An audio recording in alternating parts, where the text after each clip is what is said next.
It's Shannon from iHeartRadio Nights here with Scott Helman. How are you? Hi, I'm really good. Yeah? Yeah. Not hungover? Not hungover. No, not didn't hungover think so. today. No. Last night you went to the Casa Loma Haunted House. I did. Yes. Yes. How was it? It was scary as hell. Yeah? Actually. I've been to scarier haunted houses, but it was pretty bad. It was unpleasant. Because to say Casa the Loma least. is like a castle. Yeah, so the cool thing about it was that like there were also these performances. Like you would go through a haunted part that was really scary, and then there'd be like this big open section with like a contortionist. It was pretty cool. That's cool.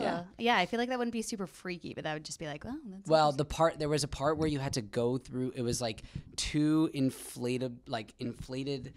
I can't even describe it. Like bouncy castle, Okay. and it was like you had to. I'm like, I looked at the guy. I was like, "What is this?" He's like, "If you're claustrophobic, don't do it, man." And I'm like, I have to because I have to get to the next section. So it was like going through like a tunnel, but it's like you're in an airtight balloon for like 20 seconds, and then you come out into like, you know, the it room. Yeah. It was like the it room, and then the it guy came out. So and if it you're was pretty scary. claustrophobic and you didn't go through that part, would you have to like just I don't pass know. everyone on I the guess way? you'd be like that dude that's like, sorry, I have to go through the other door. Yeah. So I didn't want to be that guy. No. No. That's cool. That sounds Yeah, interesting. it was That makes very me want to fun. try it. You should go. Sweet. Yeah. But we're not here to talk about haunted houses. We are here to talk about your new song, Everything Sucks. It does. Congratulations. suck. Yeah. Thank you. Yeah. I'm really excited. Does everything Today. suck? Right now it's great. Okay, good. Yeah.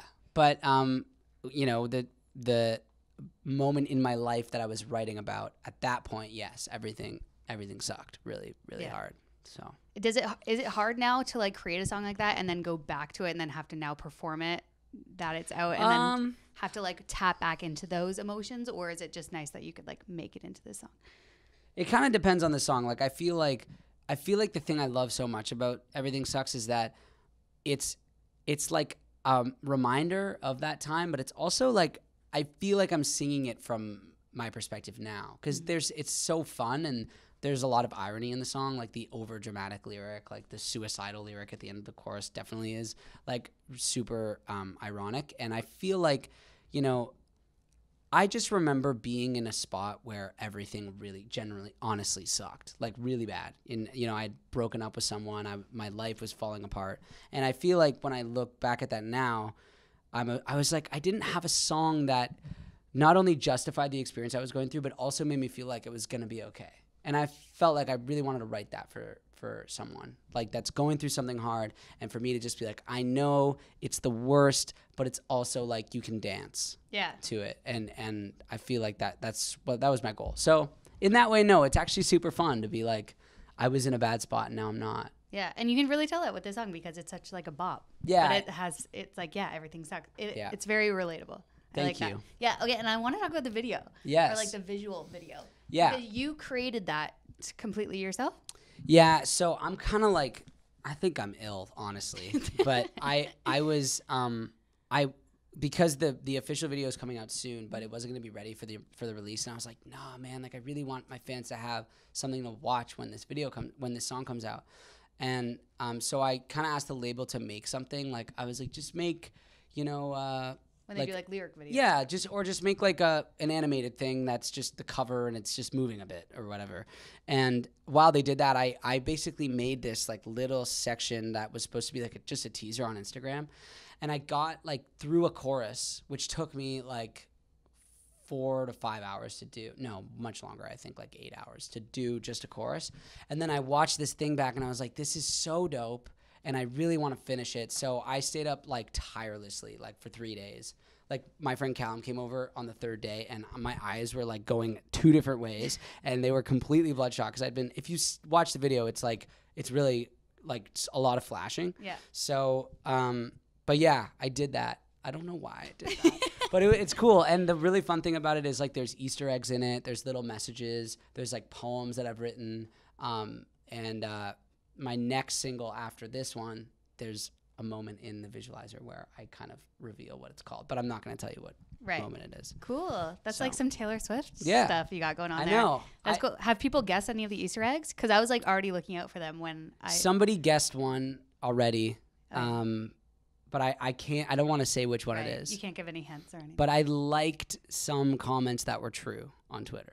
What do you mean? What does that mean? Like someone went through the Easter eggs. Right. And I'm not gonna say anything else. No, come on, give me something. So a fan went through and literally like broke down the whole video. Oh, no way. Because some of it's nonsense and some of it actually is like an Easter egg, because it can't all be Easter eggs. So someone basically broke down the whole video, and then I kind of just liked the comments that were like, yep, that's important. That's important. Right. So. Super cool. I like that. Yeah. When you were first getting into this, did you have like a goal set in mind? Are you that type of person that you're like, okay, by this age, I want to get like this successful and blah, blah, blah? Or have you always just taken it like one step at a time? I don't know, because like your life changes so dramatically. Like I didn't know. Yes, I mean, my goal is always just to be in as much control as possible and to be able to make the music that I want to make. But what that means is continually changing. Like I had no idea I was going to be producing music like in the way that I am now. And you know, with Everything Sucks. Everything Sucks is the first song that I like properly actually co-produced. Like I have a producing credit on that song. So I didn't know I was going to be doing that. How did you get into producing? I'm just a micromanager. So, and I work with this really awesome producer named Togs. I've worked with him since I was, I think 17. And he just came to me and he was like, okay, I'm seeing all the work you're doing and I'm seeing how much you know, and how able you are to produce music. Just, because I make demos and stuff and then I'll bring it into the studio. And he was like, so I just really think that if we do this together, it's going to sound the most like you. And I was like blown away, because that's like a mentor of mine saying like, you're ready. Yeah. I felt like Karate Young Kid. grasshopper. Like, yeah. So yeah, I just worked really hard and stayed up all night and just, for days and days. And I mean, there's like 30 versions of that song. Cause it was like my first time producing. So I really wanted it to be right. But yeah, it was just a natural progression. But yes, I mean, I have goals, like everyone has goals. Right. It's also hard to weed through those goals and figure out which of them are like really unfair expectations for yourself and which of them are, actually things that you can do in the present. So what is one that's like a fair or an unfair expectation of yourself? I mean, there's so many, especially with social media. Like, you open up your phone now and it's just like, you're not enough. Yeah. That's how I feel every time I open up Instagram. Because everything's to a number. Oh yeah, and it's all the perfect version of a thing. Right. I mean, that's why I love bands like Brockhampton and the 1975 and, like bands like acts like that really make me feel like just be yourself. Because, I mean, that's always what I've gravitated towards. So that's kind of where I'm at now. And, yeah, one goal that I had that I think was fair is like with this release, I wanted to pay attention to what's going on with music now. Mm-hmm. And I wanted to react to it in a way that made sense. And I feel like now, because music is so continuous and albums don't have the same gravity to them, I felt like I want to release a bunch of singles, compile it at some point, but I really want a cohesive direction, artistically, musically. I really want this all to feel like it's part of one thing. So with the single artwork, with all this stuff, I feel like I'm just at a point where I'm like, I know I have a whole idea and a whole vision, and I just want people to follow me along. And by the time it's over, I feel like they're going to be like, oh, okay, I see what you were up to. It like all pieces together? Yeah. Sweet. What did you learn about music when you said that you wanted to like see how music is as a whole? Well, I just feel like now, like the best bands in the world and the best acts in the world are like, they're not just musicians. They're purveyors of some kind of artistic experience. Right. Like from Billie Eilish to 1975 to Brockhampton, like I mentioned. Like I look at those bands and I'm like, or acts, and I'm like, man, like they had that figured out from the get-go. Yeah. So I kind of, I put out Hang Ups. It was so great, and it did so much for me, especially internationally. And then I was like, okay, I'm going to take a second. I'm going to figure out a game plan, and now I'm currently executing that game plan. Right. So follow me along for the ride. Do you find it's hard to like have this kind of like brand that you want to make about yourself, but then also be your totally authentic self? Or do you find that that's just like... Yeah, I mean, it's hard. I mean, I feel like because I really open myself up to the public and I really want to be there and be accessible and be myself, Is that my phone? I should turn that off. Hold That's on. Okay. Pause the video. I was like, Jess, turn off your phone. I know. Sorry, fine. Guys. No, this is great. Okay, phone off. We can answer it. What am I doing? What am I doing? Is your phone okay? Oh, it's fine. Okay. Got that OtterBox, bro. There you go. Okay, wait, what were we talking about? I don't remember. Okay. Oh, yeah.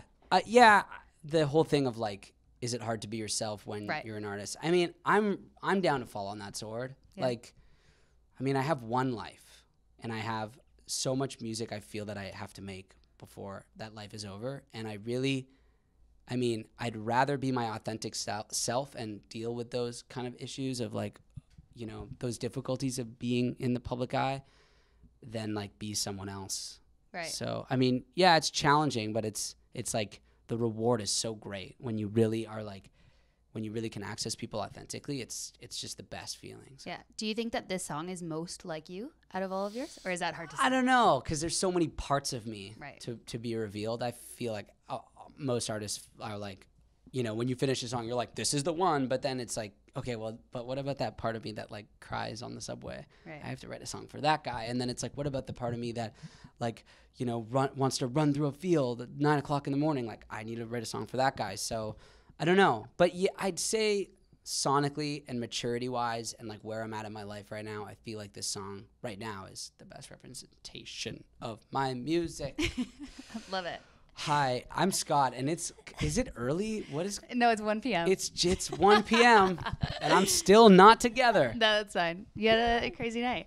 So let's talk about the tour. Yeah. That's gotta be exciting. It's awesome. So I've already done a leg with Dean Lewis, and then I don't know if the stars just aligned for me, but it was like a couple weeks I was on tour with him, and I was just doing solo acoustic shows, and then he was like, cool, like there's a break for a month in the middle of the tour.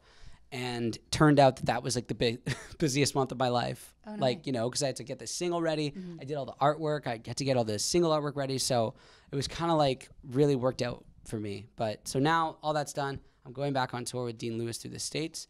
I'm doing a bunch of shows in Canada too. That'll be solo acoustic. So, yeah. Nice. Really excited. Yeah, and what can people expect from your show? The first time that I actually saw you, it was like it like blew me away. Oh, because you like have the ukulele up there, you just have like so much energy. So Thanks. Yeah, it's great. I'd say if you're coming to the shows in Canada, it's going to be like a super stripped down solo acoustic thing, which I haven't done in a while, and it'll be fun to do on like a big stage. Yeah. So that'll be really fun. If you're coming to the shows in the States, I mean, it's just going to be me and my band wilding out really hard for 30 minutes. How is touring with Dean Lewis? It's awful. He's so mean, and he says really mean things. He's like the nicest dude. I mean, aren't all Australians really nice? I think that they are. I've actually never met mean Australian. Yeah, me neither. They're the best. So Dean Lewis is super nice, and it was really cool actually because I was sitting in a bar with Callum, my guitar player and best friend, and I was like bitching about how much I hate my phone. Like I was on this whole rant about how much I hate my phone. You have that in your video too. Yeah, I know. I hate my phone. And then I was like, you know, I should really check my DMs. I just had a feeling. I was like, I feel like I just should check my DMs. I haven't checked them in a couple of days. And the first DM is from Dean Lewis. And he's like, dude, my opener bailed on me. I need you to like come on tour with me in like a week. Wow. And I'm like, okay, my phone's pretty sweet. So. Yeah. Your phone. Yeah. That's got to be a pretty cool message to get. Yeah. So you're like, okay, let's do it. Yeah. I mean, I that's why all those first shows were solo acoustic because I just like whipped something together really fast. Right. And yeah, it was a blast. Yeah. It was literally just me with a guitar and a suitcase. Like I didn't even bring a tour manager because it was so last minute. Like my tour manager was like, I have other work, but I can bail on it for you. And I was like, it's cool. I'm fine. I'll just rookie it and just go out on the road myself.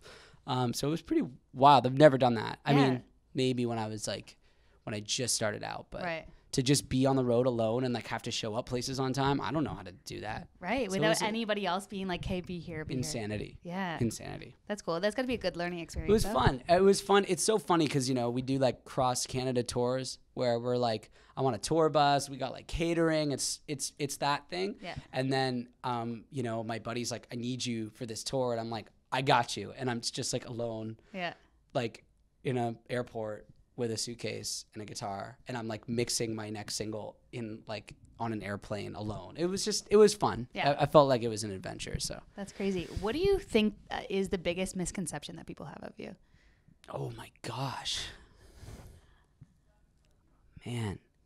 I don't know. It's so weird. I get people go a lot like I'll be at a bar or I'll be out or I'll meet someone new and they're like, man, I love your music. So like how much control do you have?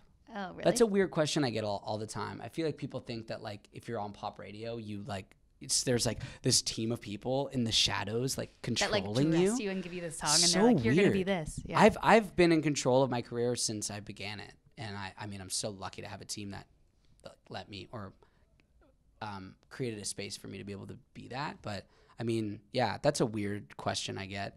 I don't know. What's a misconception about No, me? that's a good one.